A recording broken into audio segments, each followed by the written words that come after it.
네, 한류어 언어 3주 3차시 영상 강의를 시작하도록 하겠습니다. PPT 13쪽부터 살펴보도록 하죠. 우리가 지금 민족어와 국제어 얘기를 계속하면서 한국어의 현재 상태는 당연히 민족어다라고 얘기를 했는데, 실제로 우리가 일반적으로 국제어라고 얘기를 했을 때는 유엔에서 공식적으로 인정하는 그런 그 8개국어, 영어, 프랑스어, 러시아어, 스페인어, 중국어, 아랍어 등등이라고 할 수가 있죠. 그런데 이제 이 중에 한국어가 일종의 국제어의 역할을 하는 경우가 있습니다. 그래서 특히 이게 굉장히 큰 의미를 갖고 있는 것인데요.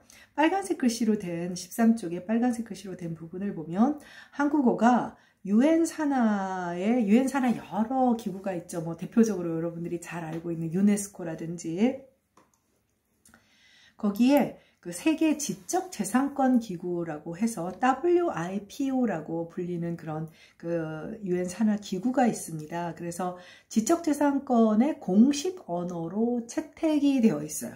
공식 언어로 채택되어 있습니다. 그러니까 일종의 국제어로서의 기능을 하는 부분이죠. 특정 영역이기는 하지만요.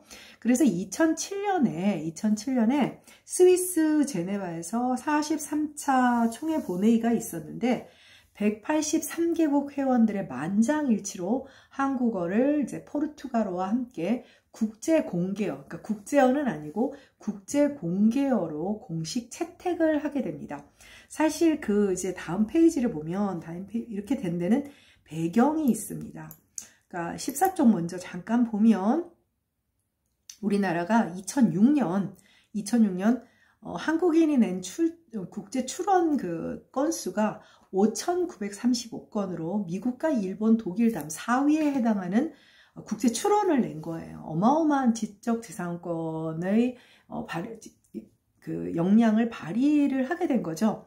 그러니까 세계 4위의 특허 출원국이자 세계 5위의 PCT, PCT 이제 특허 협력 조약 출원국이라는 그런 자격을 갖게 되니까 앞쪽에 이제 PCT가 나오긴 해요. 특허 협력 조약이라고 하는 것입니다.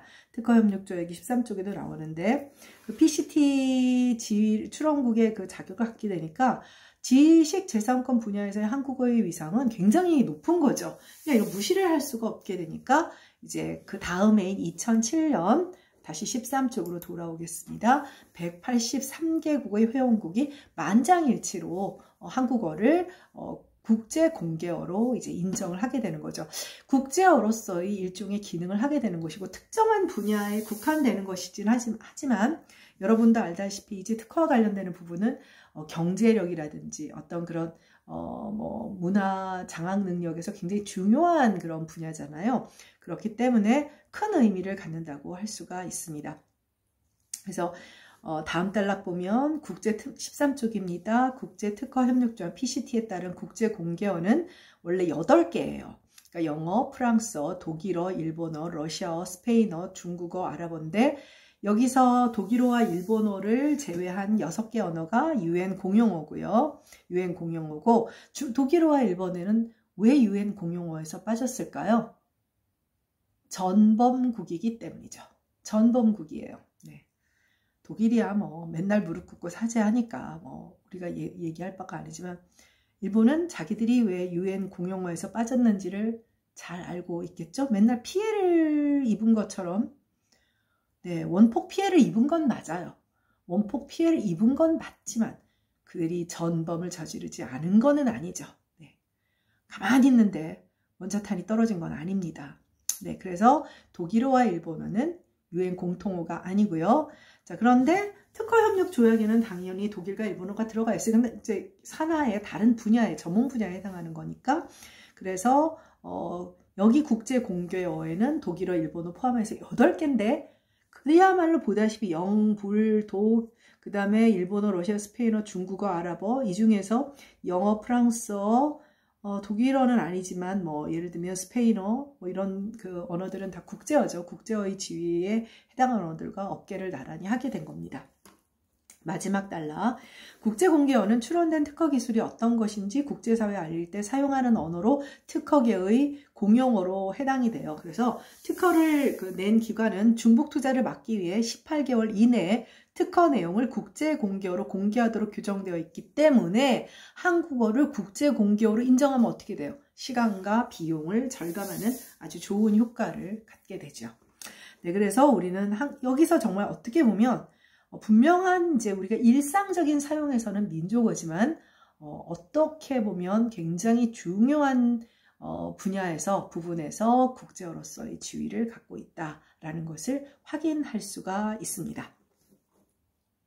네, 그래서 14쪽에 가보면 한국어가 국제교육어에서 최초로 공식 언어로 인정받는 분야이다. 그래서 이미 2000년대 중반에 세계 4위의 특허 출원국이고, 네, 그 다음에 특허 협력 조약 출원국이라는 그런 지식재산권 분야에 큰 위상을 갖게 된 거죠. 국가 경쟁력과 언어의 힘.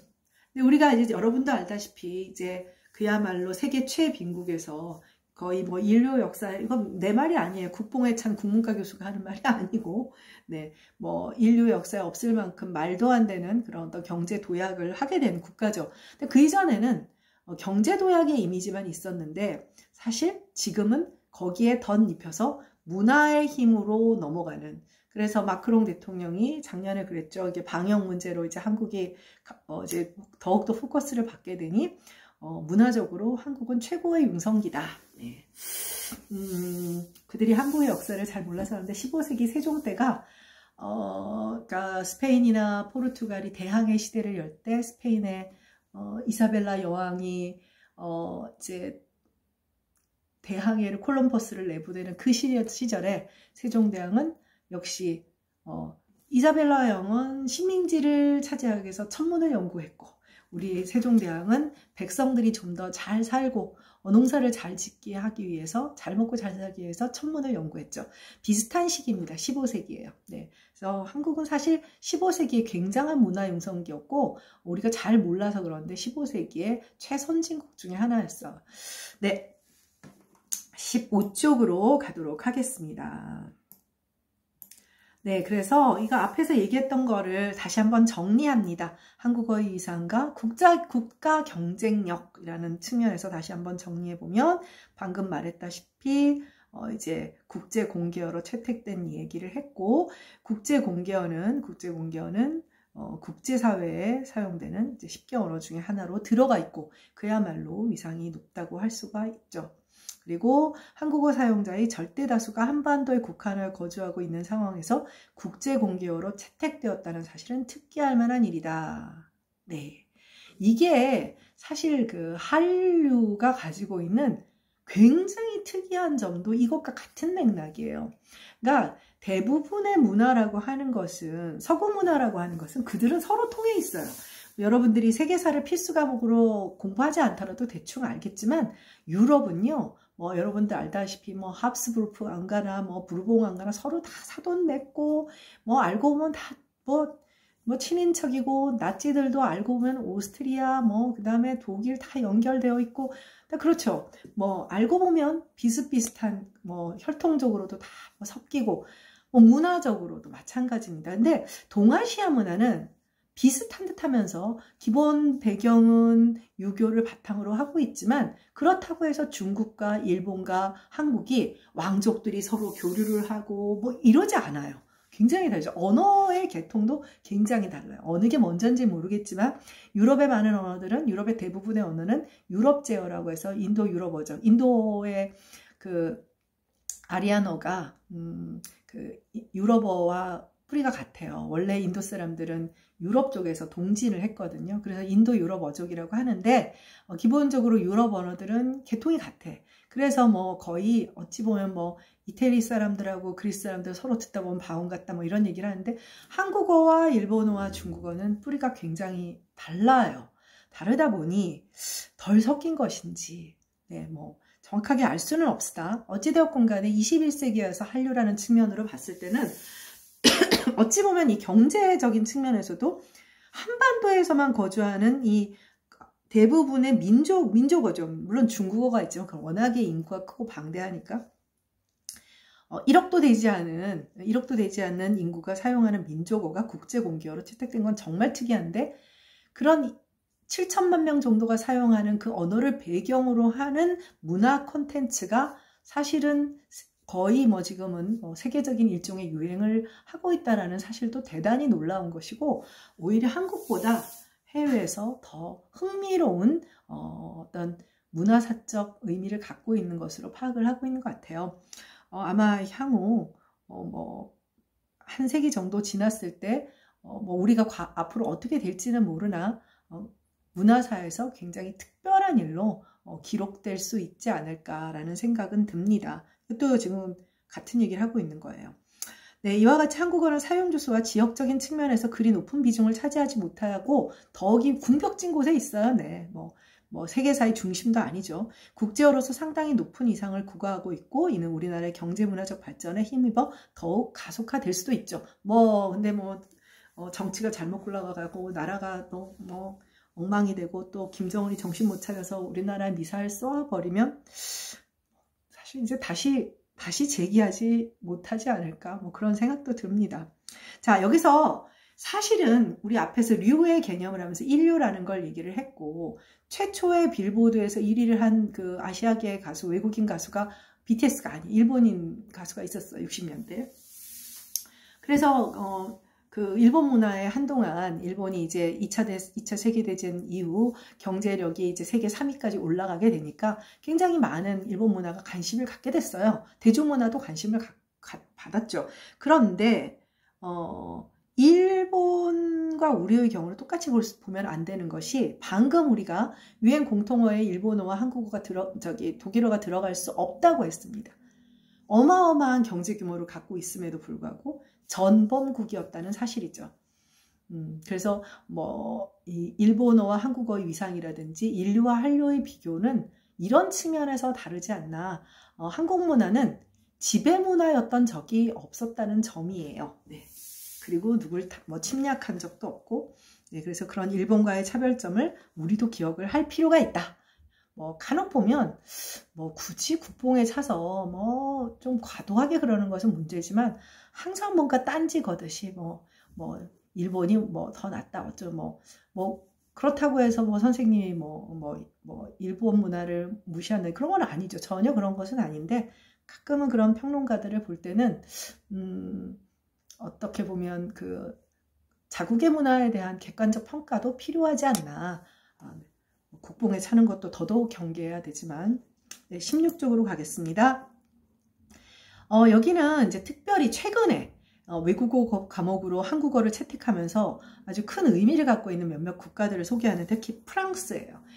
이 프랑스라고 하는 나라가 갖고 있는 그 언어에 대한 자부심이라고 하는 것은 아마 여러분들도 마지막 수업, 알퐁스 도데의 마지막 수업이라는 그 작품을 통해서도 알고 있을 것이고, 90년대 거의 중반까지 전 세계에서 토플 성적 바닥권 하면 한국하고 일본이 서로 네가 이 꼴찌 할래, 내가 꼴찌 할래, 그렇게 많은 영어 교육 투자비를 넣고도 그랬거든요. 근데 일본 사람이나 한국 사람이 영어를 잘 못하는 것은 능력이 부족해서가 아니에요. 얼마나 열심히 공부하고 그런 사람들이에요. 그런데 계통적으로, 그러니까 말하자면 유형론적으로 구조가 너무 달라서 공부하기가 어려운 건데, 프랑스어와 영어는 같은 유럽어적이고 영어가 독일어랑 좀 더 가깝고 프랑스어와 이태리어가 좀 더 가깝기는 하지만, 그래도 우리가 영어를 배우는 것만큼 어렵지는 않거든요. 근데 프랑스 사람들이 토플 성적이 안 좋았어요. 왜? 안 배우고 안 가르치고 꼭 필요한 사람만. 왜냐? 프랑스인들의 자존심이죠. 저 섬나라, 저 영국, 이렇게 생각을 한 거예요. 모든 문화가 대륙에서 문화가 꼽히지 섬에서 문화가 꼽혀가지고 섬의 문화가 대륙으로 전파되는 경우는 인류사에서는 아직까지는 없었어요. 아직까지 인류 문명사는, 지금은 이제 SNS나 이런 걸 통해서 궁벽진 한국의 문화가 전 세계에 퍼지지만, 과거에 어떤 지리적인 영향을 많이 받았던 20세기 한 중반까지 미디어 혁명이 있기 전까지의 문명사들은 지리적인 영향을 받거든요. 그러니까 산맥을 넘거나 강을 건너거나 바다를 건너면 상대적으로 이제 문화적인 전파가 쉽지 않았고, 그래서 모든 문명지는 대륙의 하천, 그러니까 강 주변에서 고대 문명의 발생이 이루어졌잖아요.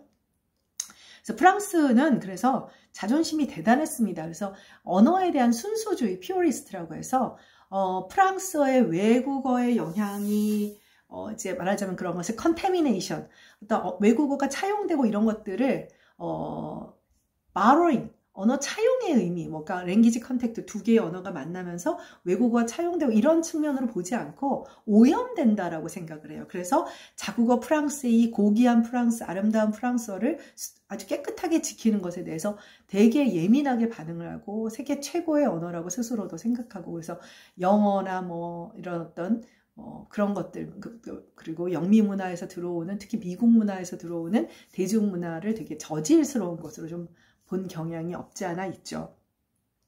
그랬던 프랑스가 하물며 저 구석대기 어디에 있는 극동아시아 한국에 대해서 관심을 갖기 시작하면서 2017년 9월에 프랑스의 초중등학교, 하물며 영어도 그렇게 홀대를 했던 사람, 요즘 프랑스 사람들 영어 공부 열심히 한대요. 네. 초중등학교에서 국제 섹션 과목에 한국어가 추가되었어요. 국제 섹션이라는 그 부분은 희망자를 대상으로 언어, 문학, 역사, 과학, 수학 등의 교과목을 프랑스어와 외국어를 병행하여 교육하는 정규 교과인 거예요. 그러니까 말하자면 역사를 공부하는데 그 역사책이 프랑스어로 된 것도 있고 한국어로 된 것도 있고 이런 방식으로 공부를 하는 거죠. 현재 프랑스어 초중등학교에서는 영어, 스페인어, 독일어 등 17개 언어의 국제 섹션이 개설되어 있는데 거기에 이제 한국어가 포함되게 된 거죠. 프랑스 대학 입학 국가 자격고사인, 아마 여러분들도 이름은 들어보았겠지만 바칼로레아의 한국어 과목이 외국어 시험 교과의 공식 목록에 포함되었던 거죠. 이거는 프랑스라고 하는 나라를 세계사적으로 보면 놀라운 일 중에 하나예요. 바칼로레아에서 한국어의 위상이 기존의 임의 선택 교과목에서 필수 교과로 격상되었고 계열별로 바칼로레아에서 한국어 비중도 굉장히 높아졌고요. 최근에 한국문화원에서 뭔가 행사만 했다 하면 사람들이 미어 터진다고 합니다.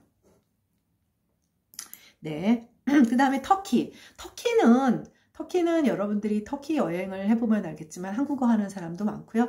아마 중고등학교 때 국어 공부 좀 열심히 했던 사람들은 터키랑 우리나라는 알타이어라고 해서 계통이 비슷하다. 터키어는 우리랑 어순이 거의 똑같아요. 똑같아서 선생님도 대학교 1학년 1학기 때 터키어를 한 학기 배웠는데 한 달 정도 배우니까 어순이 꼭 똑같고 뭐 활용어미나 고경어미의 구조도 같아요. 그러니까 음성 형식은 다르지만 구조가 같아서 말하자면 사고를 복잡하지 하지 않고 말을 할 수 있어요. 그러니까 같은 유럽어들, 예를 들면 영어권, 프랑스어권 뭐 이런 사람들은 바로 그거예요. 우리가 터키어를 배우는 게 쉽고 터키 사람들이 한국어를 배우는 게 쉬워요. 워드 오더, 일단 여러분들이 이해하기 쉽게 말한다면 어순이 같아요. 어순이 같아서 그러니까 상대적으로 원래 터키는 역사적으로 이쪽에 동쪽에 살았어요. 한국사 시간에 보면 돌궐족이라고 하죠. 돌궐족이 서진을 해서 그 투르크라는 이름으로 바뀌게 되었어요. 그래서 터키에서는 한국을 형제의 나라다. 그래서 우리는 별로 역사책에서 그렇게 배우지 않는데 터키 역사책에서는 우리가 고구려와 자기들이 관계가 있다는 것을 역사 시간에 배운대요. 그러니까 뭐 우리가 못 살 때는 별로 관심이 없었겠지만 잘 사니 터키도 20세기 초 20세기 한 1950, 60년대, 70년대, 80년대 유럽송 페스티벌이라고 하는 그런 게 있는데 기어이 그 유럽송 페스티벌에 터키가 끼고자 했거든요. 사실 종교적으로도 다르고 해서 터키는 사실 따지고 보면 유럽 문화권이라고 하기에는 좀 애매한 어떻게 보면 가장 모든 동서양의 교점이라고 하죠. 이스탄불이라는 여러분 소설 노벨문학상 탄 작품도 보면 알겠지만, 그래서 터키는 굉장히 매력적인 나라입니다. 지금 잘 살고 있다라고 할 수는 없지만, 우리만큼 경제력이 좋진 않지만, 그래서 터키는 이제 당연히 한국어를 추가했고, 네, 고등학교에서 한국어 수업을 하고, 터키 항공 타면 스튜어디스들 기본적으로 한국어 하는 사람 많고요. 네, 터키는 그렇습니다. 태국은 우리가 앞에서도 배웠잖아요. 기본적으로 가장 한국어를 공부하는 학생들이 많은 그런 나라죠. 그래서 태국은 가보면 방콕 시내 그런 중요 대학들 갑자기 이름이 생각이 안 나는데, 제일 좋은 대학, 거기는 서울대랑 자매결연을 맺고 있는데, 뭐 웬만한 그 학교들은 다 한국의 대학들과 자매결연을 맺고 있고, 여기는 너무 그래서 오히려 아까도 말했죠, 태국 출신 선생님들이 가르치고 있고, 네, 뭐 지금 이제 어느 정도 수준이 되면 한국에 어학연수 한번 왔다 갔다 하는 그런 수준입니다. 네, 그 다음 필리핀도 마찬가지예요. 필리핀도. 근데 지금 연도를 보통 보면 2010 빨라봐야 2016년, 2017년, 2018년 딱 그 최근이죠. 근데 사실 이게 2016년, 2017년 아까 그 한류 백서가 2018년에 하나 나온 게 있잖아요. 왜 나왔냐면 사실 저 2018년에 백서가 나오려면 저런 작업들을 한 2년 전쯤에 이루어지죠. 사실 작업을 시작할 때는 한류가 약간 침체기야. 뭐 좀 잘 안 돼. 뭐 예를 들면 한류 상품들도 비디오 뭐 드라마 비디오나 이런 것도 좀 안 팔릴 무렵인데 BTS가 팍 터지기 시작하는 그 무렵인 거예요. 사실 이렇게 되면서 사실 뭐라고 할까요? 어쨌든 참 그 보이그룹 하나 보이밴드 하나 잘 키워서 어마어마한 국가 홍보의 역할을 하는 것은 정말 사실인 것 같습니다. 네, 18쪽으로 가도록 하겠습니다. 네, 베트남도 역시 2016년. 네, 베트남이 이제 그 한국어 교육을 해보면 처음엔 다 일본 사람 아닌 미국 사람들이에요. 이 사람들은 사실 한국어를 배우는 게 초창기 한국어를 배우는 사람 학문 목적이 많아요. 이거 블루오션으로 한국어 공부해가지고 교수 한번 돼볼까 뭐 이런. 그리고 이제 아니면 정말 뭐 앞에서도 말했지만 뭐 한국 대사관 부인이거나 뭐 이렇다면 그 다음에 중국 사람들이 막 쏟아져 들어옵니다. 중국 사람들이 굉장히 근데 아까도 보다시피 중국 내에 한국 관련 교육기관이 굉장히 많아졌잖아요. 그러면서 그 다음엔 요즘 최근에 많이 들어온 학생들이 베트남. 네. 베트남이 지금 경제적으로 많이 좋아져서 외국 유학을 들여보낼 상황이 된 거고요. 근데 이제 몽고 같은 경우는 사실 몽고 학생들도 같은 알타이어라서 터키 학생들만큼 한국어를 쉽게 배워요. 그리고 언어 구조나 발음 구조도 그래서 외모도 뭐 우리랑 거의 똑같지만 한국어도 굉장히 잘하고 잘 모르게 되죠. 근데 몽고 학생들이 상대적으로 많지 않은 이유는 경제적으로 굉장히 어려워서 유학을 오기가 굉장히 어려운 경우가 좀 많습니다. 그다음에 인도가 사실 생각보다 인도가요. 한류도 들어가지 못했고 쉽게 접근을 못했고 그 다음에 한국어 교육도 여러분이 생각한 것만큼 빨리 오픈된 곳이 아니에요. 인도가 여러분들 뭐 발리우드라는 말도 알지만 그래서 드디어 BTS가 인도에 통했고 그 다음에 오징어 게임이 거기서 1위를 한 게 넷플릭스 1위를 한 게 굉장히 큰 의미라고 하잖아요. 인도는 일단 언어가 너무 많아요. 언어가 너무 많고 너무 많기 때문에 이게 기본적으로 뭐 자막 처리나 또 그리고 빈부격차가 커서 모든 가정들이 뭐 어떤 미디어를 다 동일한 동질적인 미디어를 갖고 있는 것도 아니고 사실 이렇게 쉽지 않았던 거죠. 그런데 2019년, 2020년 이제 한국어를 공부하는 특히 이제 이게 한국에는 지금 우리가 코로나가 오늘 뭐 40만 명 는다. 지금 여러분들 다닐 때 좀 조심해요. 이 막판에 괜히 걸려서 고생하지 말고 최대한 좀 답답하지만 조금만 참았다가 우리 얼굴 보고 삽시다. 그래서 코로나가 이게 어떻게 그 미디어가 굉장히 미디어를 통한 SNS뿐 아니라 다양한 미디어를 잘 활용하는 한국 대중문화가 세력을 뻗치는데 중요한 역할을 했던 것 같아요. 영화 개봉은 못했지만 넷플릭스를 통해서 이제 물론 넷플릭스라고 하는 OTT가 우리 게 아니라서 좀 아쉽기는 하지만 중요한 역할을 했던 것 같습니다. 그리고 여러분이 생각하는 것과 달리 러시아도 굉장히 중요한 한류 지역이고 한국어에 대한 관심도 굉장히 많습니다. 그래서 정규 과목으로는 지금 최근이지만 기본적으로 그 과거에서부터 러시아는 뭐 우리랑 물론 비록 국경을 맞닿고 있는 부분은 북한의 일부 지역이긴 하지만 뭐 항일 투쟁의 역사라든지 또 중앙아시아 고려인의 역사라든지 굉장히 여러 가지 역사들이 겹쳐 있는 곳이죠. 그래서 러시아도 한류뿐 아니라 한국어에 대한 그런 그 이제 통계가 좀 확인하기 좀 힘들고 그런 부분은 있는 것 같아요. 비록 지금 푸틴이 나쁜 짓을 하고 있는 것이 국민들이 무슨 죄겠습니까? 국민들도 끌려나가고 있으니. 네. 네, 그러면 19쪽, 네, 19쪽부터는 이야기가 조금 달라집니다. 그리고 19쪽부터는 지금 PPT는 많지만 얘기들이 좀 가벼운 얘기거든요. 그래서 3차 시를 여기서 끊고 19쪽부터는 뭐 기사라든지 또 이런 좀 가벼운 얘기들이니까 지금 18쪽까지 한국어에 대한 한국어 교육에 대한 얘기 그 주제가 여기서 끝나기 때문에 3차 시는 여기서 끝내도록 하겠습니다. 19쪽부터 4차 시에서 만나도록 할게요. 수고했습니다.